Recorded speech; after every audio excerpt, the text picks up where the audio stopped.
Easy, how are we? Johnny, I've been better. I know the feeling. And I knew you were going to be in a lot of pain this weekend, so I wanted to share the pain with you. And I also got a little bit guilt-tripped as well to share the pain. So right after the intro music, we're going to get straight into everything about what happened to you, your first triathlon down the Lost Sheep and everything like that. But I'm going to steal the spotlight for like a good little 3-4 minutes on what I was up to over the weekend. Before I get into the story, I was looking at Keith Russell, who we had in the podcast a couple of weeks ago. He's training for the Backyard Ultra, the World Championships in October. And that mad bastard did 40 hours, no sleep, 170K, and the last 63 kilometers of the 170K, he went off and did an ultra marathon race, finished second in that race, got a marathon PB of 2:55. The man's an absolute animal. And what I did last weekend was I watched a couple of your buddies fly a plane over the Aviva Stadium watching football. So I was starting to feel really bad about myself. And I know next weekend I can't do anything because I couldn't do anything for a long time with hamstring. I set up a pull-up goal for myself, and now I'm going to go all in on it and set up a challenge for myself and raise a bit of money and all the rest. I'm going to go for 2,000 pull-ups next Sunday. So that's going to take me pretty much the entire Sunday before watching the football that night. So I'm like, my long run's there. I'm like, I need to do something. And the running so far wasn't going great. I was talking to people doing marathons about, you should do this, and this. And like, Sean, you're talking at back of your arse here because you're not putting in the work, you're not putting in the training. So I need to get back on track. And I realized I'm slow. I'm running 6-minute kilometer paces. I can't go that fast. So signing up to a race this weekend's out. And I look back to last year. I'm like, well, what got me kickstarted last year back in the groove and got me toward PBs? And I realized on a Thursday, I guess in 24 hours, I'm going to do the 4:48 again and start building up that endurance to see how I get on. And I'm in a heap. But look, I suppose from not running for months to the 4x48 is definitely one extreme of kickstarting yourself. That's kind of like the lawless book of train for a marathon, that is. Well, look, everyone keeps praising you and your 4-week training regime last year. So I'm like, you know what? I'm going to go for this. And I had a look at the Garmin watch and it was like 4 hours 34. I'm like, look, I know I can comfortably run 6-7 kilometers. Surely I've done this before. Surely I could do it again. Well, I didn't count for it. I should have counted. I was like, I've done the Backyard Ultra back in May at 15 laps at 6.7. So instead of 4:48, I decided instead of 4 miles, go a little bit further, do 6.7 kilometers to emulate what a Backyard Ultra lap is. And then I realized that around 3 or 4 laps in, I'm going to need to emulate this more and start walking a little bit of this and start doing a bit of walking up the hills because the legs after 4 were in a heap. And I'm like, it got that bad that night. So I started at 8 o'clock. I started at 12 o'clock on the Friday. My fourth run, I think that makes it 12 o'clock at night. I remember getting up going, oh, I'm in a bad way. And the only other person I told about this challenge at the time was Neve. I put a couple of things up at Strava at the time. I wasn't labeling them. Like, maybe I get away with just going back to bed and saying, that's not a good idea. And only she be the one that have that over me. I'm like, that's enough to have it over me. I'm getting back out there and getting it in. But legs were a lot sore this year, a lot worse this year. And also, one of the times I was out in Kill on the Saturday, and there's like this kind of park in the car park just because I can't run around here with a torchlight at night time. The farmers think I'm lamping or something and shoot me. So I'm like, right, on into Kill, street lights and go for a run there. But I was doing a 12 o'clock run. And on the way back, there was like people getting off the buses from being in town. The pubs were opening up. I'm like, I don't remember this last year. Did I do this during COVID? And I don't think I did. But I got into the car park, and as I reversed out, you can either go all the way around and through roundabouts and out it's a one-way system. Now, I'm saying this a lot longer than it actually is because I was just being lazy. And so I'm going to go out the in-way only. I'm like, this time of night, no one's going to be here. But as I start to go out the in-way only, a Garda car goes by. And I'm like, sugar. And all of a sudden the Garda car reversed and headed towards me as I'm driving. I'm like, uh-oh. Window down. They're like, where are you off to? And I'm like, I'm only back from a run. Back from a run? And I wish I could think something smart to say back. It was so just deprived of sleep. Was like, they just pointed up and down the street. I'm like, run. They were like, off with you. And I don't even think I responded. I was like, I need to get back to bed. Give yourself another 2-3 hours before going again. But it was slow. It was a 6:30-minute pace. Lots of walking near the end. I stupidly had hills and all in it. But I'm glad it's done. The Garmin for the first time once tells me I'm productive. I don't know how, because it definitely should be saying I'm overreaching. And I know the race predictor isn't accurate, but it had me going down from a 4:34, and I think it's 4:06 now. I need 62 hours recovery. Yeah, it's 4:06 from a 4:34. So if I can recover well from this, the endurance back on track, it just gets myself I just needed that kind of kickstart, because I felt like I was going through motions, I was making excuses, not running, where at least something like a 4:48, you're like, right, 12 o'clock, you have to get up and go. There's no procrastination, out the door and away you go. So somewhat back on track. But as I was doing these runs, I was getting updates from your better half and how you were getting on over in Kenmare and stuff. I'm like, my God, I have a handy compared to you, pal. I think we all had it handy compared to what Keith was doing, so I even feel bad about having a podcast about my system. Let's music and talk about the Lost Sheep. Intro music, let's go.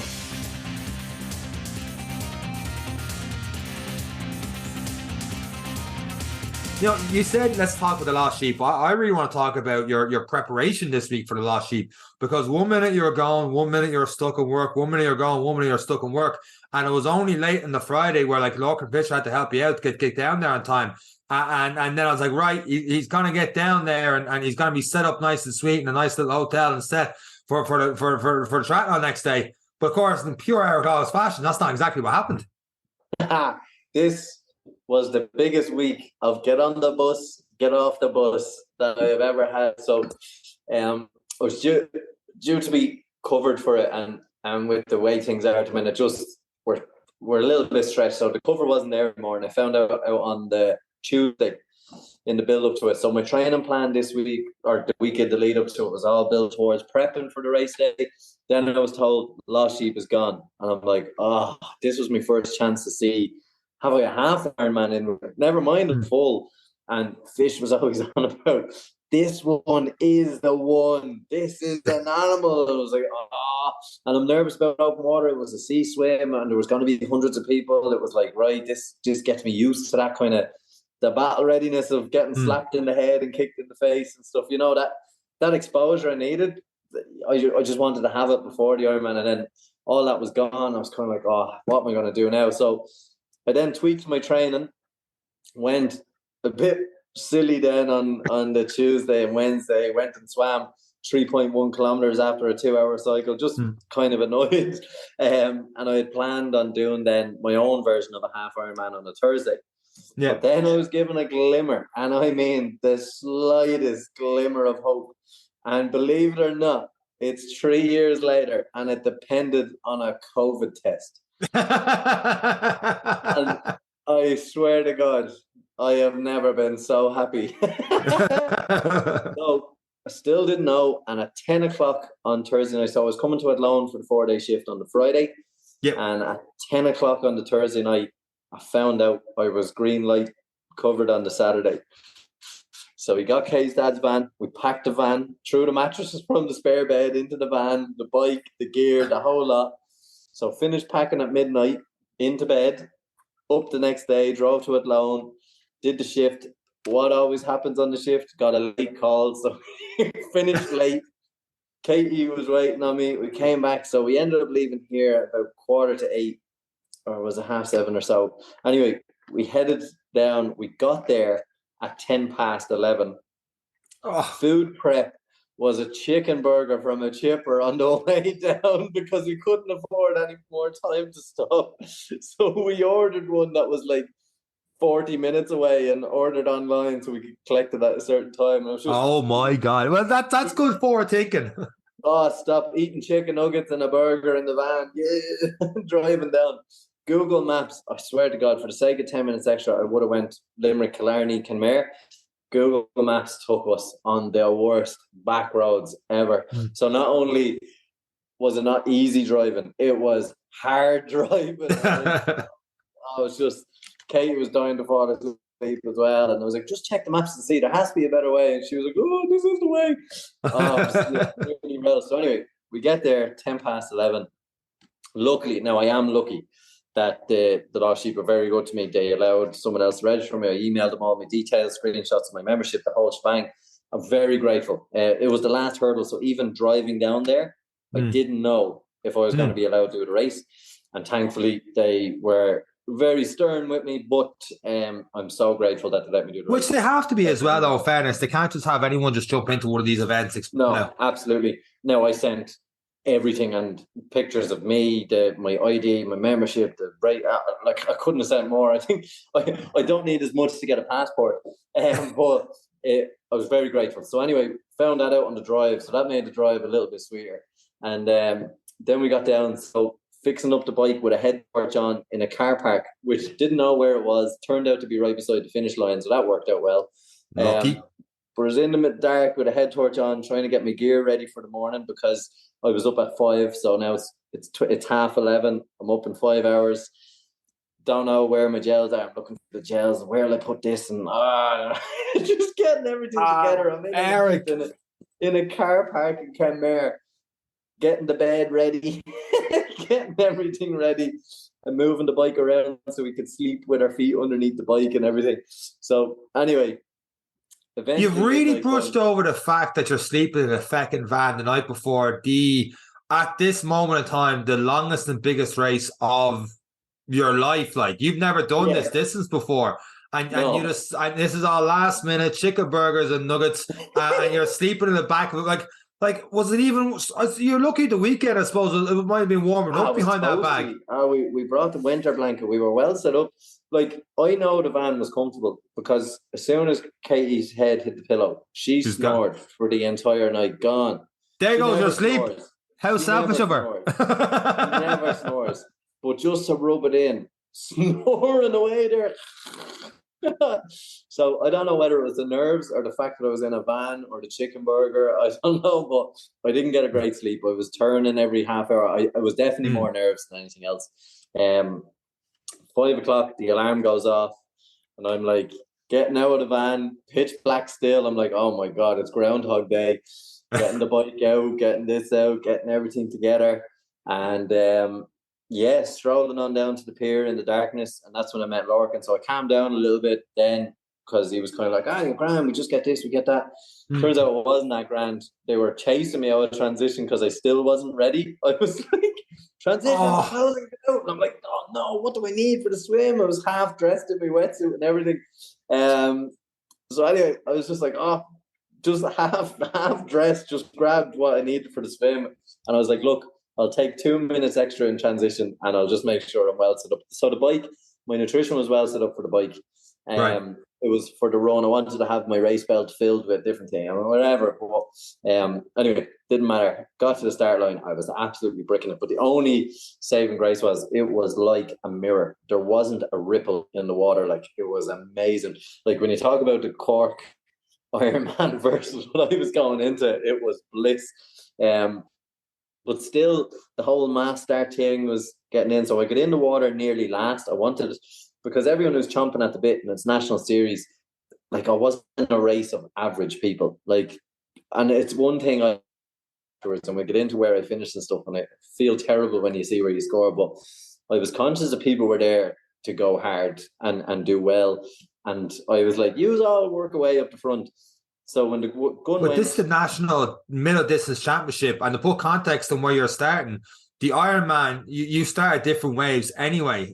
When you're doing the Ironman Portugal, so you're starting different waves, so it's of no benefit for you to rub shoulders with the guys at the very top in your sawdust boxes t-shirt. You may as well go near the back where you're going to be more where your level, I suppose, at the moment, not to put a bad term on it, but like, you don't need to be right in the thick of things because that's not going to benefit you in 6-7 weeks time.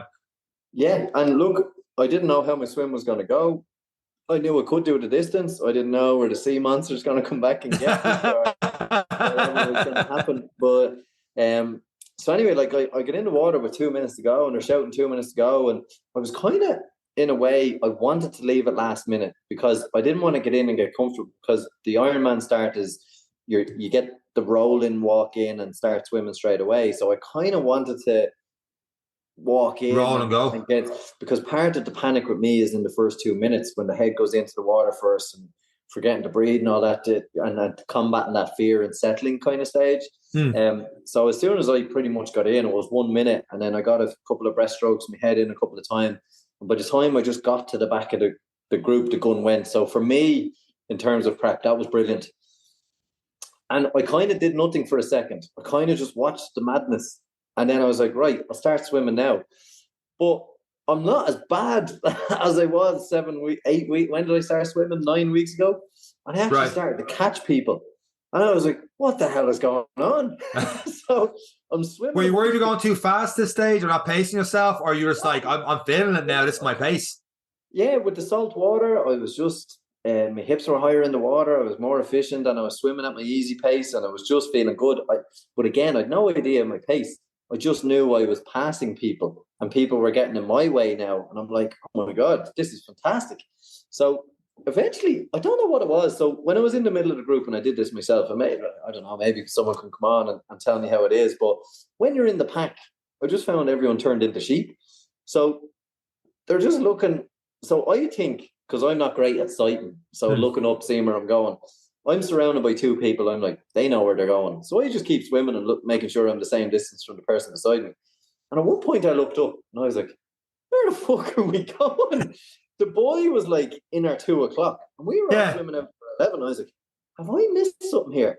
So I just turned and swam straight for the boy. And everyone just kind of did this weird arc. So I ended up swimming on my own for pretty much the whole race. And to say, like, so from doing a couple of Olympics in 2019, the turn is always messy because everyone's trying to turn as tight as they can. Yeah. I got to the turn. There was no one near me. I turned, like, my shoulder rubbed off the boy. And then off I went to the next one, again with nobody near me. I was like, there's something not right here. So I was they're all lost sheep, Eric. They're all lost sheep. and me, the shepherd. So anyway, and then the next one again. Now there was so one lad I seen him waving a big log, a big like floating seaweeds and debris. Like one was just like, "Oh, be careful of that!" Like seaweed. I went to take a breath at one point, and seaweed was on my face. I was like, So the sea monsters were definitely out, but didn't panic. I was and kept going. Like, and looking at my swim, like normally when I do an open water swim, you see the zigzags, the left, the right, the left, the right. This one I was pretty straight, like swimming towards it, and my swim distance was 1.955. So I swam in as straight as line as I could possibly. That's why I just found it bizarre that people were so far away from me. I was like, did you say to Lorcan afterwards, or was Lorcan the same, or? So yeah, Lorcan was more involved in the row. Like Lorcan was a couple of minutes ahead of me, punching the head off people, and he was very much involved in the battle of animals who were just that little bit ahead of me. But I suppose the happy part for me is I had no idea my time getting out of the water. Get out of the water, get your sea legs off you, and then start to transition up. And I had no idea what I'd done, and I stopped to watch then halfway down because it was getting into transition and stuff. But as I was running into transition, I seen Fish running out with his bike, and I was like, "That wasn't a bad swim. Fish is just there." So for me, it was really good, very pleasant at all times. I felt safe. There was one element that I didn't think I'd appreciate, and although everyone says, "Oh my God, you're surrounded by people," I actually loved it. The more the people were kicking me and hitting me, I knew I was surrounded by people. And then when I was swimming on my own, I actually noticed I preferred swimming in the wake of people. I preferred swimming. I just wish they'd swim more towards the boy. I actually got a little bit of reassurance from it. Is that a safety numbers thing, or is that a... I think for me it was. I think for me definitely it was. Because all my training was very much, I'm on my own going to that thing. Whereas now people all around me, it was great. Like I just felt comfortable. I wasn't thinking about how long have I been here. You're thinking about, oh, that's someone's foot or that's someone's there. And it was really good. And my swimming technique isn't great, but it made me so, to describe it, when I take a breath, I let my left hand kind of sink too early. You should keep it out in front till your other hand is kind of joining it to keep balance. But because there were so many feet kicking, it made me keep my left hand up so I wouldn't get kicked in the face. So it actually, I'd say that's probably part of the reason I swam quicker as well. But it was just little things I got a giggle out of even during the swim.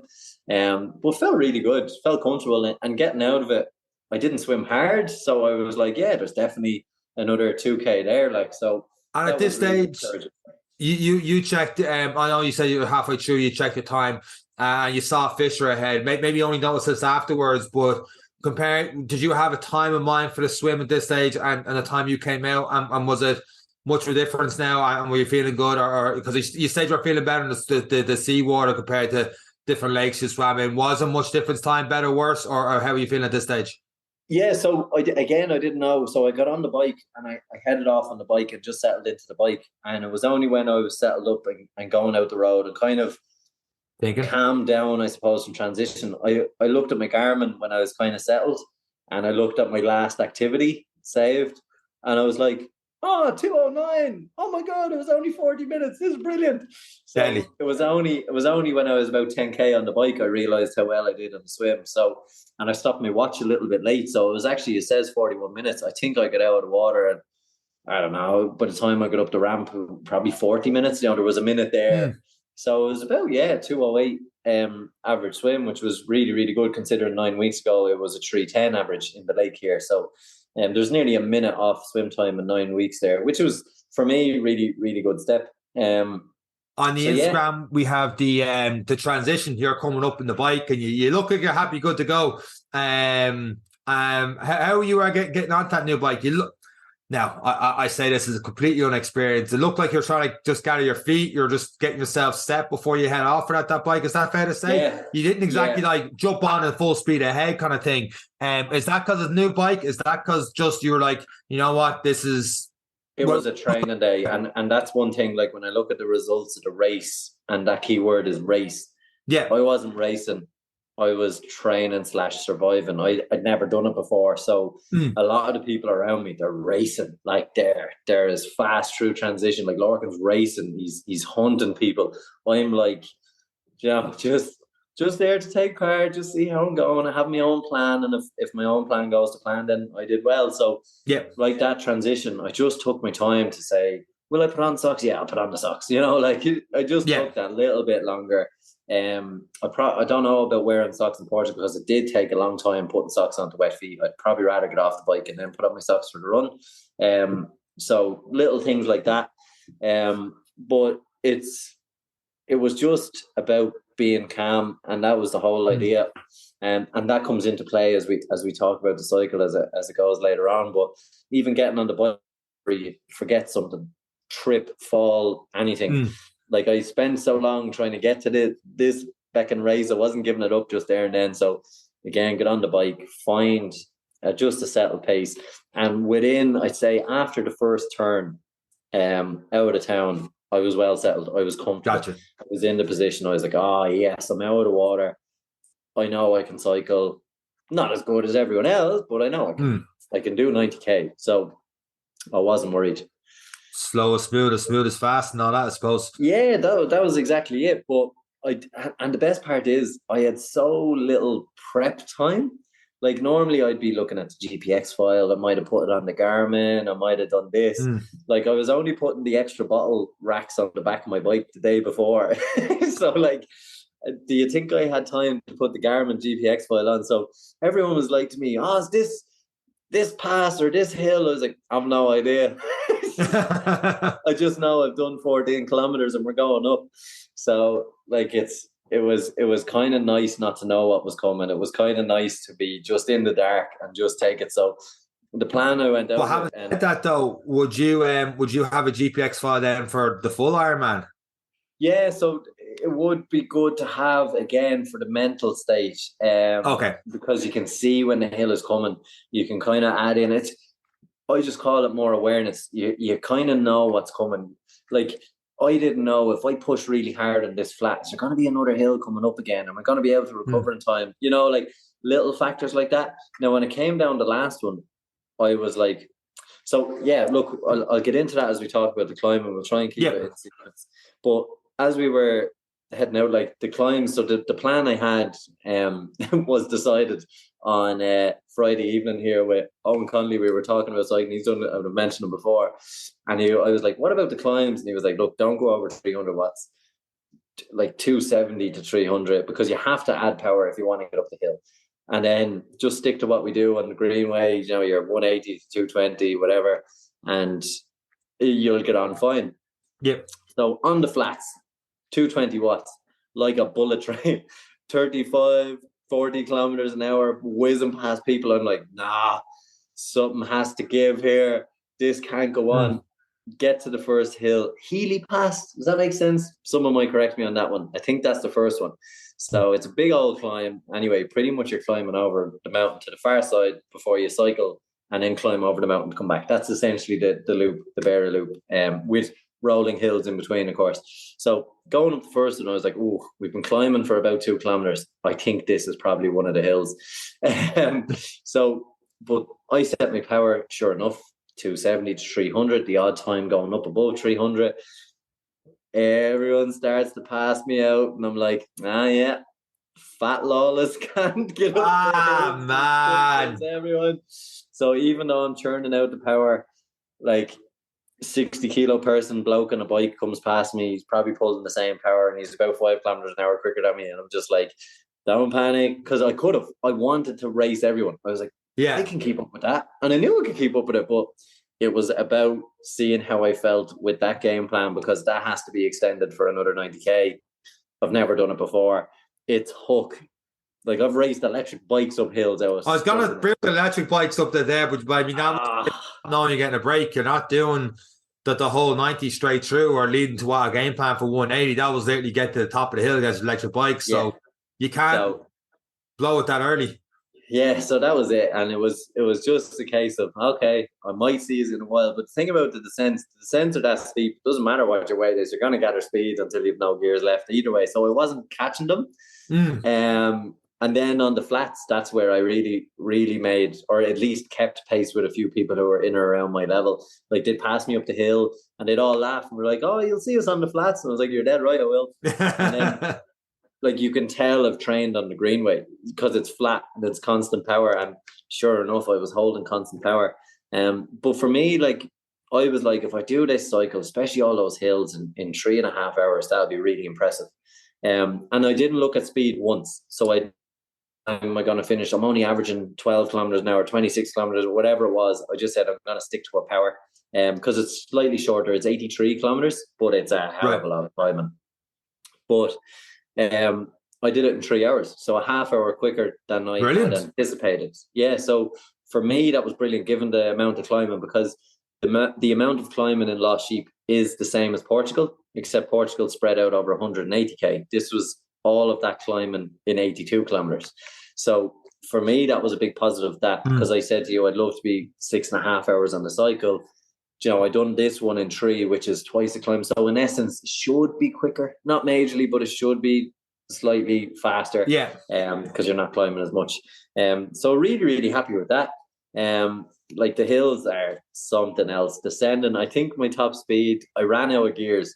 So I pedaled as fast and as hard as I could down one of the hills, and my legs couldn't keep up with it. And I think I was actually really disappointed. I think I only hit like 60 kilometers an hour, but my God, felt like, it felt like 100. My God. When you're and you're spinning beyond the speed you're going at. Yeah. So I maxed out at 60 kilometers an hour, or whatever the heck it was. But yeah, like, that was the speed coming down. I was like, oh, this is helping the average. So big time. But yeah, no, it was amazing. But again, like, worst nightmare, seeing people on these beautiful TT bikes changing tires, and I'm like, yee!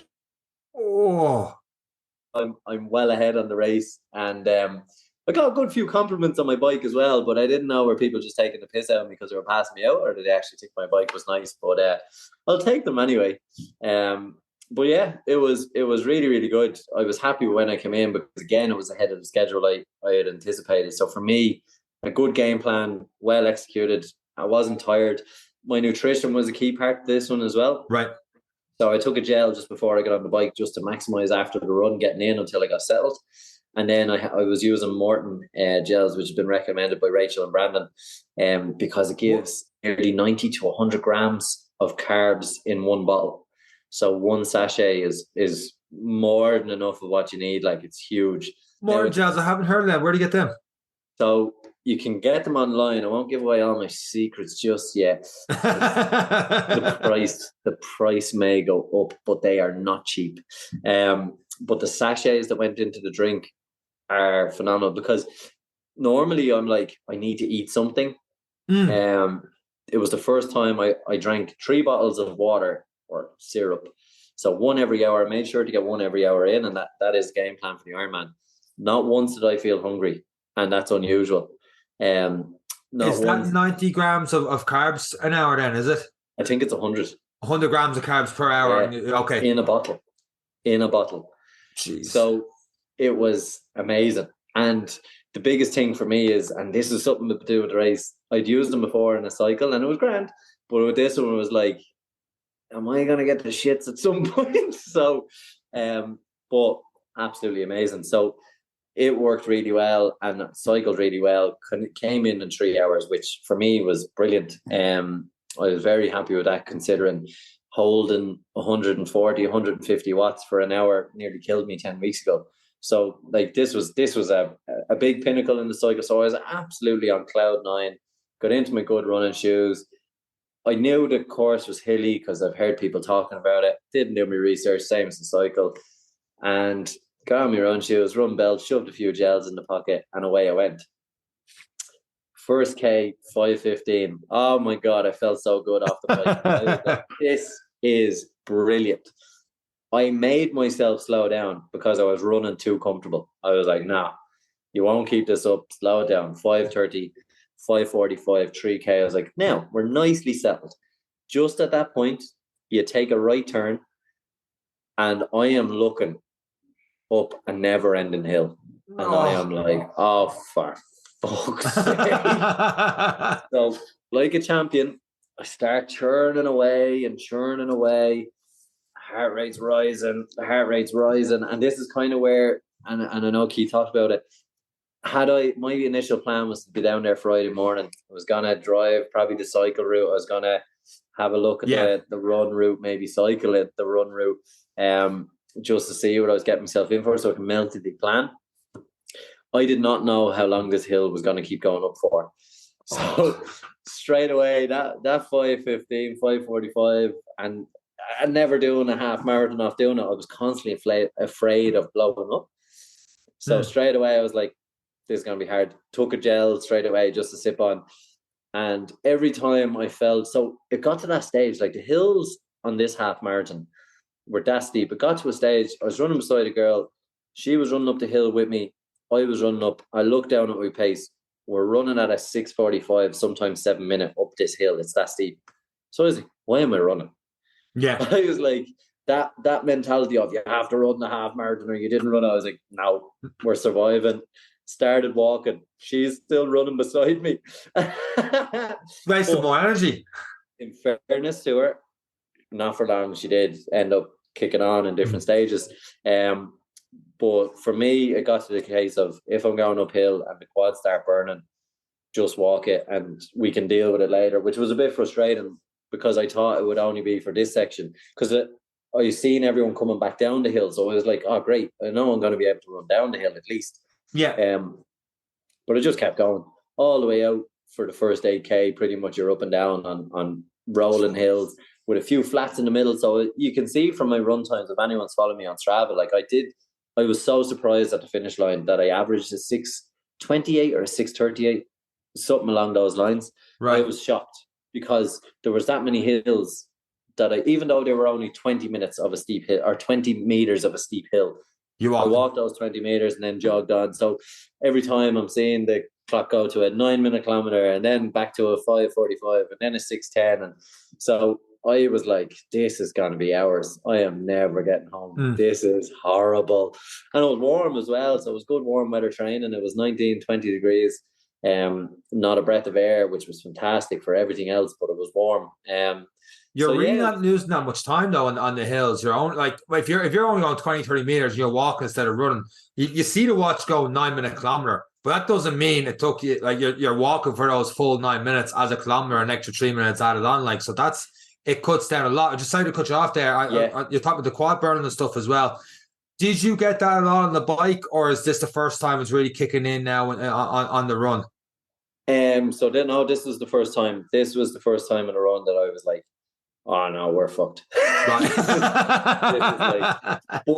But it wasn't an energy fucked. it was a just of legs gone. These hills are really big, and I don't know if I'm going to make it. So that's when like I had to just make deals. I was making all sorts of deals with myself. It's like, right, if it's flat and if it's downhill, we're running. I don't care. We're running. And that was the deal that we started. But the problem with that was there was more hills than I anticipated that I would have to make deals. I was making deals with myself every 30 seconds. I was like, right, this section, we're going to run 500, walk 100, run 5, seems fairly flat. I'll get 300 in, I'll turn a corner, and I'm looking at this. Even though it's only 100 meters of a monster, I'm like, well, there goes that plan. So it was just constant. And then once I got on the flat, it was just that run 5, walk 1, run 5, walk 1, just get through it. And then, yeah, if I got to an aid station, I stopped, chatted, drank a bit of water, isotonic, because it was warm, and I was aware I was sweating a lot. So I just took my time at the aid stations, because people said to me in the marathon and the Ironman, you have to anticipate walking in your training. And I was like, well, I definitely mastered that one. But like that, taking time at the aid station, taking a drink, walking, and then getting the courage to go again. So I wasn't happy with the run. I wasn't happy with the run from 5K in. Like, I was disappointed in myself that I had to walk up hills. And that played in my mind stupidly then for another 10 mile, that I was just angry with myself. I was like, you did so well in the swim and this, because it wasn't a tiredness thing. I was just so afraid of the failure. I was so afraid of blowing up. So yeah, it was just a little bit disheartening to be facing 16K and then seeing all these people coming past me, and I'm just like, this is a disaster.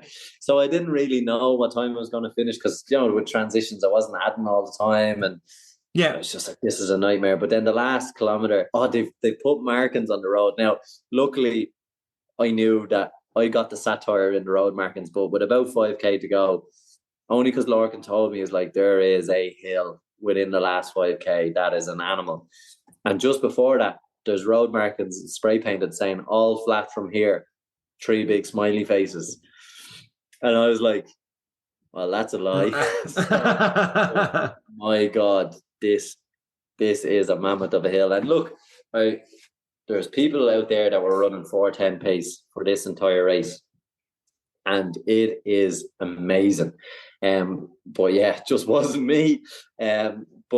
But yeah, it was really tough. And then the last K run in was nice, because it was mostly downhill and you can see the finish line from a good K away. So, but again, the only takeaway for me is, once I knew it was downhill and flat, I was able to run a K at a 6:10 pace. Like, I wasn't so dead on my feet that people were like, come on, you can. It was just a case of, there's the finish line. Okay, I can jog. So I wasn't that bad. Now I was pretty tired, but I wasn't that bad. Like, I'm fine today. I could probably train today, but I'm not. I will do an hour cycle tomorrow, so I'm not road off. But yeah, by far the hardest thing I've ever done. When you crossed that finish line, the only other time I seen you running that was during the 2017 marathon, and you had the mad hip drop. The hips were like so much drop up and down.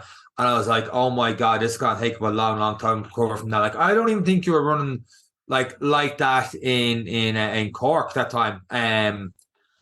Through your analysis of it, and correct me if I'm wrong, it sounds like you're looking to get a lot more hill training in both the bike and the running. Or I know you said that the hills are spread out on the bike for Portugal. Is it relatively flat to run, so you're not too concerned with running for the hills? If you think you just need to get more flats and go from there, or it's like you just need to get the hills and start challenging the legs a little bit more, or is it a strength issue because of the hip drop at the end? So one, I'd say definitely core and stability definitely needs to be worked on. I haven't done a lot of it, even though it's in my plan. I'm just lazy about it. I don't do it. So for the next 6 weeks, going to focus on that. Again, the weight, I tried to drop the weight, but it seems with all the cycling, I've trimmed up. Don't get me wrong. I don't look as chubby as I did, but I'm still the same feckin' weight. So, what weight were you in 2019 when you were doing all your triathlons? Because you haven't done 82 kilos. You are now? No, I was 96 on race morning. Oh my God! Yeah. Like I'm giving out about an extra 3-4 kilo that I'm feeling right now a lot in my runs. I'm only doing little 6K, 7K runs. And that's 3-4 kilo. That's 13. And you don't look it. But now you've also said in the podcast you were almost too small for your height back then. So that's not saying 82 is what you need to be. But there's somewhere in the middle, maybe. But at the same time, like we've talked about this before recording the podcast, it's not something where you go 6 weeks out for an Ironman. I'm gonna, go in a calorie deficit here and lose that energy that you need to complete something you've never completed before. Yeah. So, and this is the thing I mentioned on the podcast about I need to drop it because I know I'm heavy. Like as soon as I go uphill, it's hard. Like a marathon is hard at this weight because I'm used to doing it at lighter weights. So ideally, with the longer cycles, the longer runs that are going to come, I'm not necessarily going to eat to match all of it, if that makes sense. I'm not going to starve myself. Don't get me wrong. Yeah. I'm going to fuel the jet, but I would like to see at least 3 or 4 come race day, and that would make a massive difference, a huge difference to me. But yeah, it's definitely a lot of strength work. It's definitely a lot of muscle build. No, I don't think it's all that. It's still a chunk, but definitely a balance will be struck. Hopefully, that will make a big difference because it will be. If I'm on the scales just before the race at 90 or 92 kilos, I know I've done it at 4 or 5 kilos heavier, or nearly a stone heavier. That would make a big difference. So look, it is part of the aim. It won't be drastic. If it happens, it happens. If it doesn't, it doesn't. But that race is an animal. God, it is so good. It is so hard. Like I know what Lorcan was saying to me. Like this race will have you questioning if you can do an Ironman, and right. He said it in a good way, in the fact that because during the Ironman, as he said, you're always questioning, are you going to make it to the end? You have those arguments with yourself. I had a lot of those arguments with myself, and I had to survive a half marathon from 4K going, oh my God, what am I doing here? So yeah, it was tough. It was excellent, surrounded by a hell of a lot of fantastic athletes. The results, I finished last in my age group out of 16. I was definitely not middle of the pack, but the only bit that's getting me is I wasn't racing. I wasn't going all out to win. I wasn't going all out to finish middle of the pack. I was chatting to people on the cycle. I was taking in the views. It wasn't aggressive for me. It was a day out. So, yeah, but if I was to ever do it again, there's definitely a gauntlet being thrown down because, do you know what? It's the first time I've completed something and gone, I don't know if I do this. But no, absolutely brilliant. A lot of people, it was only afterwards, and I've seen some colleagues down there who weren't expecting me to show up because I wasn't going until the last hour. But it was, they were like, oh my God, is this your first middle distance? I was like, yeah. I was like, why did you pick the Lost Sheep as your first? And I was just throwing the deep end. We were on the stupid podcast, and it might get me a few listeners. No. But yeah, it was an animal. And do you know what? If I was to say something to anyone, Ironman, the branding that it is, the whole lot, and the amount of people are like 70.3 y'all. If you do a triathlon season in Ireland, get involved with a club, get involved in the national series, start with a try, start with a sprint distance. Give yourself a summer. And if you want to set your goal on, in my experience, because this is my 6th triathlon, my first middle distance, the hardest race I've ever done, harder than any marathons, whatever you want, because it requires so much time and effort and discipline. Yeah. And if you can do that, you like that is an animal. That it is a fantastic goal for people. But to do that, like I remember when we started the Mizzen Man cycle, I spoke about these 2 hills and these passes, and now obviously different day, windy, all that kind of stuff.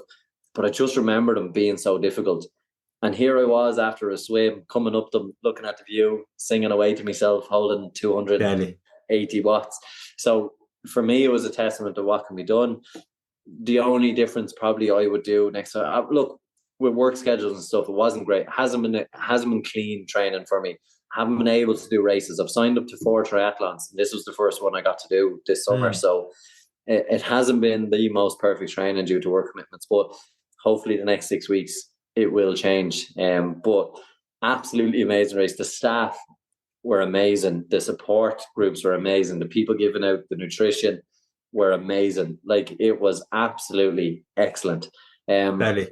At no point on the course, even though the roads were open and stuff, there was 1 or 2 idiot drivers that actually slowed us down going down a hill. They wanted to overtake one bike and then slowed everyone down. But that was the way of carrying stuff as well. You can't really account for every idiot driver. Like them. And there wasn't too many of them. And it was just so well run. At no point, like I was cycling on my own for a certain part. At no point did I feel lost. Anytime there was a turn, there was a sign, there was a spray paint on the ground. Like, I never felt I didn't know where I was going or anything. It was absolutely amazing. Absolutely amazing. Humbling. The run, I was having too good of a day until that half marathon. And yeah, look, admiration for people like Matt Carroll, who's a colleague of mine, finished 13th overall. Unbelievable. Like they are putting in some serious times, and I'm in nothing but admiration, because I'd love to get there, but not a chance. That's how you get closer and closer. Though you're training these people, you're getting up there. You touched on something now with the marathon and all the rest. When you cross that finish line, and you've done a fair few marathons and you've done a fair few hard races before, and you said nothing was like this.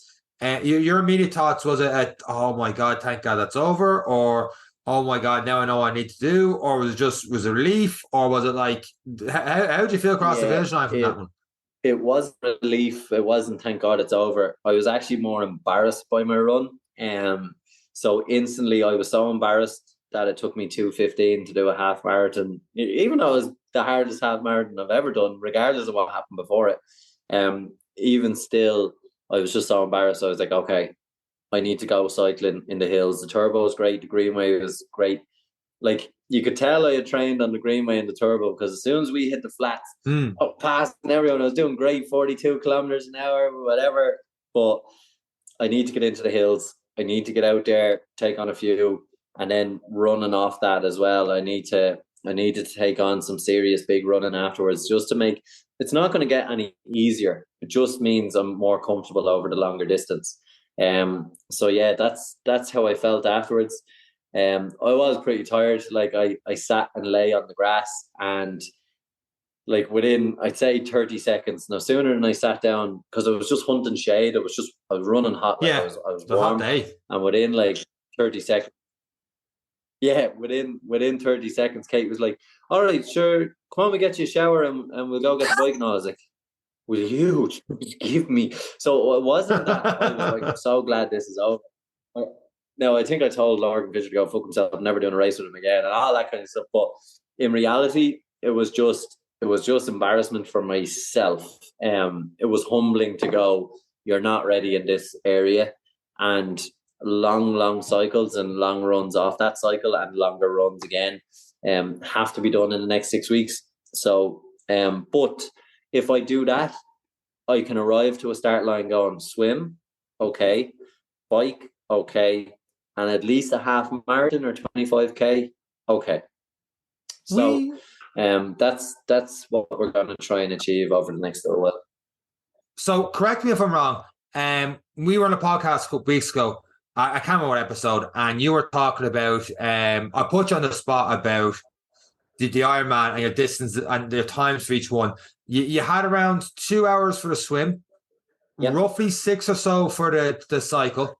Am I right in saying that 6? Yeah, it was about 6, yeah. 6 or so. But for the last one, the marathon, I'm very positive you said if you did it within 5, you'd be happy, considering all that. Is it 2:15 not on track, considering all the extra hills and stuff you had to do, like that? You're being like, I'm in one worst enemy of time. Are you being a little bit harsh on yourself there? Yeah, I am. Like I know you kind of need to be to put that fuel in your fire to go 6 weeks. I can't rest on my laurels. I've got a good bit to do, and I agree you've got a good bit to do. I agree you've got a good bit of hills, but I think that the message of a 2:15.5 is it doesn't seem as bad or to be embarrassed about it, because I mean, if you do a 2:15.5, you're probably around 4:45 for a full. Add an extra Yeah. 15 minutes, maybe even 4:50 or so for the full on top of everything you did. And you've got 6 weeks of training to do to practice that hills to get that 4:50 down, though. Yeah, no, am I being harsh? Of course. I suppose for me, running was supposed to be the part that once I get to that point, I'm like, 21.1, easy peasy, lemon squeezy. Sure, I've done all these marathons and stuff. And I suppose that was where the humble came in, was watching all these athletes coming past me, not a bother on them. And I'm like, fuck's sake, this is the part I'm supposed to be at. And I've probably taken it for granted. I don't think I've trained hard enough in the running element. Right. I don't think I've done enough long runs to have that confidence in my run. I think that's what hurt me the most. I think I let myself down on that one over the last 10 weeks. And part of that's due to being able to show up and do a marathon with 4 weeks training. So that humbled me enough to know that a lot of 2.5 hour, 3 hour runs are to come in the next 6 weeks. So at least when I get to that run, I know, at least you did something. At least you know you can cover the first 30K. Look, whatever happens after 25K in the Ironman is going to happen. I'll get to the finish line, walk, run. I'll cross the line. But I was a little bit disappointed that of all the things I was afraid of, the swim, the cycle, they excelled beyond expectation. And my run was well slower than my expectation. So yeah, that it was ego that took a beating, I think. Gotcha. But also when you analyze what actually happened, there wasn't enough long running for me. And when I look at my kilometers, they're not there. So to be like, I don't know what I was expecting to happen, to be honest, when I look at the amount of mileage I've been putting in. But I should have been okay for 10K. I should have been okay for 12K. But when you're doing so much as you are doing on the bike and stuff like that in your cardio, you do feel like, oh, well, I have the run is there. But when you're not actually running, it like, I'm not to put back myself again, but I know in 3 months, I feel like I'm right back at square one. I'm at 6:30 pace and all the rest, and I can't do much more than 10K, where a training run would be that 10-mile run I always do. I could do that usually in my sleep, and now I can't do that. And it's like, oh, but like you've done so much that of trying to, like you talked for how nervous you are doing the swim, all the extra work you put into the bike and getting a new bike and everything else. You like you said, back in June, you did the marathon 4:15, which is which is probably 2 splits is faster than 2:15s put together, 2:15s put together 4:30. So I can understand why you take it back for, but this is exactly what this was about. yeah. Where's the weaknesses? What do we need to do? And it sounds like you've got the weaknesses in the game plan set now for what you need to do over the next 6 weeks. Yeah, and that's the good thing. Like if anyone is taking on an Ironman, a half Ironman, like I haven't done many to know. I've done this as my first one.